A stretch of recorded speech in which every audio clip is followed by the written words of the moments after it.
Hey guys, it's Miss Thurston, and we are starting a new unit today on informational texts, nonfiction.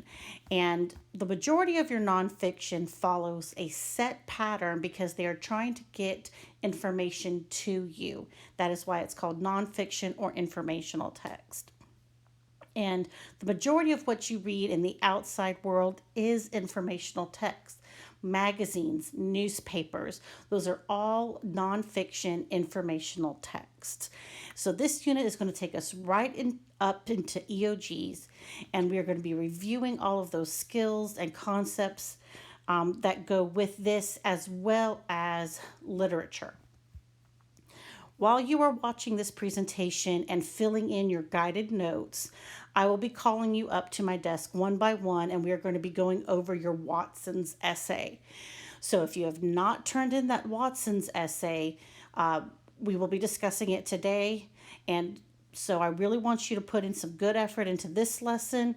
And this lesson is actually going to carry us into the next 2 days. So please hold on to these notes even after you do this presentation, because we are going to be referring back to them day after day up until EOGs. So are you ready? Let's go.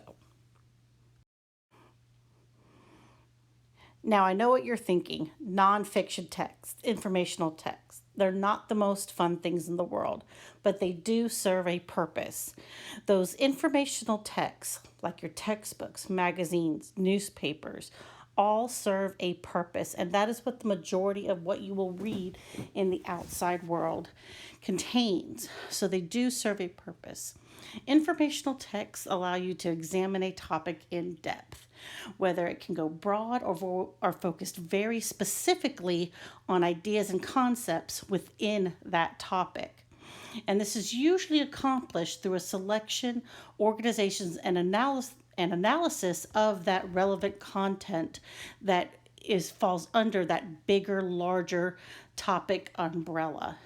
So just because you see an informational text doesn't mean it's going to be chock full of so much information you'll never be able to understand it. It all depends on the purpose of that text and what they are focusing on.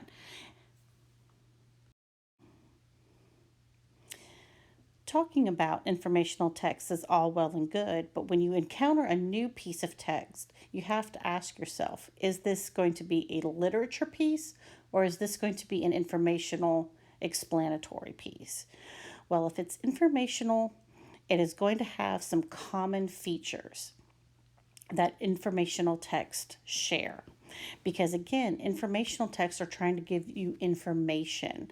So those kinds of things share some common patterns in order to clearly get across their content to you. So ask yourself, how do I know if this text is informational, explanatory versus maybe a literature passage? Well, an informational text will clearly state their topic, and then they're going to preview what they're going to cover in the rest of the article. They may do this as you've seen this on Common Lit. They give you that gray box at the top. They kind of give you some preview information, some background knowledge that you may need in order to understand the rest of the text. You've seen this in magazine articles where they kind of give you a opening paragraph to kind of hook you and draw you in, but it explains the topic very clearly. And oftentimes they will want to organize their information into broader categories. And they do this in a variety of ways, including formatting. And I know you've seen this in magazines, textbooks. They use headings, graphics, and other multimedia to get their information across and for you to really understand and buy into that information. And any good piece of informational text will also have a concluding statement of some sort. Kind of like in our informational essay, where we had that closing paragraph, that conclusion, where we restated our thesis. Your thesis is your main point.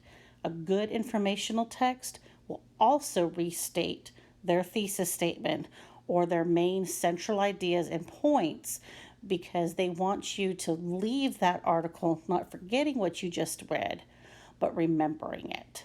So if you see any or all of these common features, it is probably an informational text, and it requires a little bit of a different strategy than, say, a literature piece, a poem, a short story, something like that, in order to fully comprehend what they're trying to tell you. Informational text covers such a wide variety of information and text structures that it could be hard to figure out how are they presenting this information to me. I mean, informational text covers not only textbooks, magazines, and newspapers, it also covers recipes, how-to articles, lifestyle journals. All those other things fall under that really broad category of informational text. But the majority of them are going to organize themselves in pretty common ways. So that's what we're going to talk about today, is the organizational structures that many informational texts can choose from in order to get their information across. So let's take a look at this article here. It's just an article image that I found on the internet, and it appealed to me because, again, it's a little kid right there. Fibs, Porkies, and Tall Stories. Porkies is another name, very old fashioned term for a lie. So, again, this is why children lied. So, the authors here are hypothesizing why children, tend to do this. Why is there a high tendency in young kids? And I chose this because we see different types of text features in here. And we're going to be using this same image over the next couple of slides in order to point out the different text features and organizational structures. So without being able to really read this image, we're not sure what structure that this author has taken, but it could be any one of these 7 choices. One of a very common non fiction or informational textual structure is simply a description where they go into detail about what their topic is about. If it is a more controversial topic, or say something that could have more than one side, we're going to see a cause and effect type setup. Where they present their information as there's a cause and then some sort of result after this event had happened. And we've talked about cause and effect relationships before. Another organizational structure, in other words, another way for them to present their information, is a problem and solution. So they're going to define a problem for you, but somewhere in that article, they're also going to start hypothesizing solutions. Say the topic was on homelessness or things like that. Or let's go back to our image there. Probably somewhere in this article, the author will probably talk about, if the problem is lying, what can you do about it?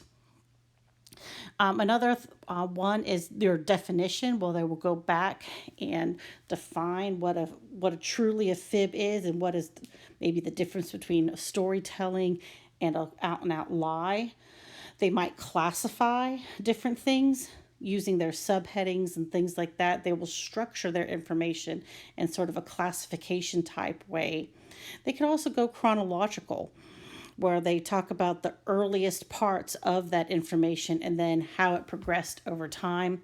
And another very common way to present information is to compare and contrast, to talk about the similarities between different ideas in that text, and of course the differences as well.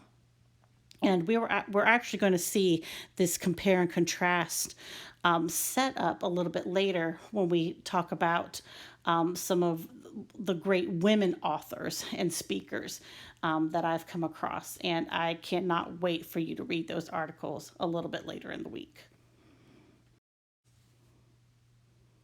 Now, bear with me starting at this slide, because you'll see that your guided notes are structured just a little bit differently than what you see here on the side with this information on this in this section of your notes. I just could not get it to work within PowerPoint. So bear with me. You guys are smart enough to be able to see what I'm trying to get across. So the first common text feature is look at how they're organizing their print. Does it have a table of contents, maybe an index? This would be for your larger informational text, like textbooks, manuals, those kinds of things that have many different chunks to it. The table of contents and the index works the same way as a table of contents does in, say, your novels. But what is different is that index part of it. That index, again, serves as a handy reference tool to look for specific pieces of information within the larger informational text. Many informational texts also have common organizational aids. You'll see bold print that will serve as headings, or you may see italics or bullets as a different way to organize their text. And then, of course, their headings and subheadings again serve as a good chunking tool to break up the information and organize it in a way that is very easy for the reader to comprehend. Many informational texts will also give you graphic aids. Graphic just means pictures. And pictures come in a variety of different formats. You will see diagrams, graphs, illustrations. Again, doesn't this picture of a very defiant looking child give a little bit of pizzazz and understanding to it's the title of this article? It's meant to draw you in as well as provide other information. But graphic aids aren't just pictures and photos. They also can be what's called insets. You see this box here where they've pulled out maybe some extra information or have gone in depth, perhaps into vocabulary within the article. And these insets, don't skip over them. They're not ads, they're not just fillers. They are true information that could prove useful to your comprehension of the text. So when you're looking at a magazine article or you're looking at a newspaper article and they have some sort of inset right here, that is extra information that you probably need to know. It can be saved to the end. You can go back and read those insets, or read them as you're going along and make them a genuine part of the reading experience as you're going through the article.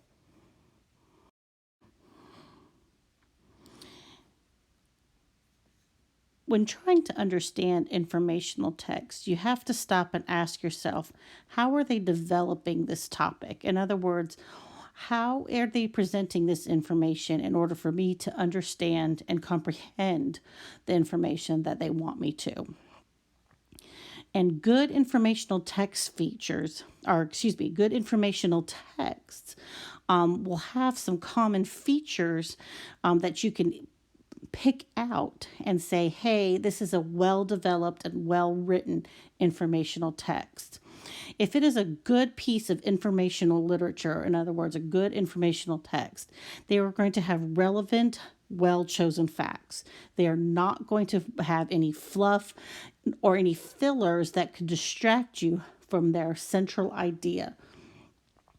They're going to give you clear definitions of that, maybe that new and unfamiliar vocabulary about that is relevant to the topic that you may not have encountered before. If you're reading a scientific article or a scientific journal on a topic that you do not have any familiarity with, you are going to want them to clearly define that new vocabulary in order for you to comprehend the main idea or the central idea of their article. Are they going to give you concrete details? No, I'm not talking about rocks. Concrete means, are they going to give you tangible details that you can almost put your hands on in order to understand and relate it to facts that you previously have learned. They're not going to go so abstract with their details and information that you can possibly relate to what they're trying to talk about. Good informational text will also give you quotations, perhaps from experts in the field of that information, or quotations from other studies, numbers, those kinds of facts, those quotes that say, hey, this is a real and relevant topic. And of course, they're going to give you other information and examples so that you can draw on any previous knowledge in some way and make this new information that they're trying to present to you relatable. So again, good informational literature or good informational texts will fully develop their topic and present it in such a way that you as the reader can fully understand it. Do you remember how when we were peer editing our Watson's essay, we talked about presenting our information in such a way that the old lady grading it would accept it and be able to understand what you're trying to get across? Well, any type of informational text is going to try to do the same thing. It's going to present the information in a way that is formal, concise, and interesting. So they're going to use appropriate and varied transitions. Informational text is hard enough to read without making it boring. So a good piece of informational text will vary their transitions in order to create a more cohesive work, as well as clearly develop those relationships of their ideas in their topic. They're going to use language and vocabulary that is precise and on point to their topic. They're not going to try to, again, use those words that would just be filler or fluff and do nothing to contribute to the ideas that they are trying to present to you. And of course, it's also going to be a very formal style of writing. We talked about in our peer editing that the difference between what I call hoodie and tuxedo language. Hoodie language, that slang, the way you talk, should not be in your informational writing. And authors, in order to get their point across, are not going to use that informal language either. So if it is a good piece of informational text, they're going to make it formal, straight, and to the point. Unless you're one of the top geniuses on the planet, any informational text that you try to present as a writer has probably already been written about before, which means when you are writing an informational piece, you're going to have to do a little bit of research. And you're going to have to ask yourself as the writer, how am I going to present this information in a clear and precise manner in order for people to understand it? And because it's probably been written about before, you're going to have to give credit where credit is due. So when you are writing a piece of informational text, you need to understand and develop a clear focus or a thesis statement so that people will know why you are writing this piece of informational text. You are going to want to look closely and critically at the information that you are at the text that you're getting the information from in order to say, is this relevant to what I'm trying to do? You're going to examine all of the effectiveness as the connections between the text information that you selected and your focus. Just because you are writing about athletes doesn't mean that you're going to start including blog posts about the athletes' girlfriends in your article. And you all know what I mean. And are you going to organize your information in such a way that the reader can effectively understand what point you are trying to get across? And again, we'll come back to this particular set of information a little bit later when we start writing more in-depth informational articles. The first question, oops. So you've read that article, you've read that piece of text. Now what? If you truly employed all of those strategies and it's a good piece of informational text, you should be able to answer the following 4 questions very easily. The first question you should be able to answer is, what is the central idea of the text and how is it developed over the course of the text? In other words, what text structure did they use in order to present their main idea for your comprehension? Think of the relationship to the supporting ideas and the summary. You should be able to summarize that text in your own words and identify the relationship or the text structure that they used in your summary. If you can't do that, you're going to have to go back and reread that article. The next question you should be able to answer is, how does the text make connections and distinctions among their certain ideas? So under the larger topic of lies or fibs, for example, did they make connections between the different age groups? Did they draw comparisons between maybe different age groups? Did they use analogies? Did they categorize the different types of lies, fibs, those kinds of things? That text structure, you should be able to say, hey, here are their ideas. Here's how they compared those ideas. Here's how they presented those ideas. Another question that you should be able to answer if you really read and comprehended that piece of informational text is, which specific word choices impact meaning or tone? In other words, how did the author feel about this information? Were they excited about the information? Were they critical of it? Were they angry? Were they apathetic? In other words, did they not care? You should be able to get the meaning and the tone of the author and from the author simply by looking at their word choices. And this is something that we really have struggled with in the past, and we're going to be looking at it more closely in the coming days. And lastly, how does a certain paragraph in the text help or assist to develop or refine a main idea? This question here stumped almost everybody in our 2 articles of Showdown in Little Rock and The Youngest of the Little Rock 9. Think back to that question that asked, how did the tone change in paragraph 4? A lot of you didn't understand what they were talking about. You didn't understand what they were trying to say. So we are going to look at individual pieces that may or may not change the direction of the main idea or shift the tone in the main idea development or the presentation of that material by the author. So that is something we are definitely going to be looking at over the next few days. Well, that's the end of the guided notes and lesson 1. I do hope that you have managed to follow along and fill in the rest of your guided notes. If you haven't, feel free to go back and look at this presentation again. You do have homework tonight. It is uploaded and waiting for you in Google Classroom.